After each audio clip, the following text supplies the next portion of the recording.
విశ్లేషించినట్టయితే నది పరిహారాల ప్రాంతంలో ఇళ్ల తొలగింపుపై గరంగరంగా ఉంది. ప్రక్రియ ఏకవంతం చేస్తా ఉంది స్టేట్ గవర్నమెంట్. ఇక నిర్వాసితులకు మద్దతుగా బీఆర్ఎస్ బీజేపీ పార్టీ ఉంది. ఇక తెలంగాణ భవన్కు మూసి పరిహార ప్రాంత నిర్వాసితులు ఎవరైతే ఉన్నారో వాళ్ళు తెలంగాణ భవన్కి వెళ్ళారు నిన్న. ఇక హైడ్రా కమిషనర్ మరియు మున్సిపల్ శాఖకు సంబంధించిన చీఫ్ కమిషనర్ ఎవరైతే ఉన్నారో హైడ్రా కమిషనర్ రంగనాథ్ గారు, మున్సిపల్ శాఖ పురపాలక శాఖ చీఫ్ సెక్రటరీ దానకిషోర్ గారు ఒక ప్రెస్ మీట్ పెట్టడం జరిగింది.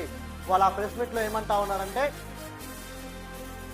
ఖాళీ చేయడం తప్పనిసరి, 2 నెలల్లో పునర్వసన ప్రణాళిక పూర్తి చేస్తామని చెప్పి దానకిషోర్ గారు అంటా ఉన్నారు, పురపాలక శాఖకు సంబంధించిన స్టేట్ చీఫ్ సెక్రటరీ. మరి హైడ్రా కమిషనర్ ఏమంటా ఉన్నారంటే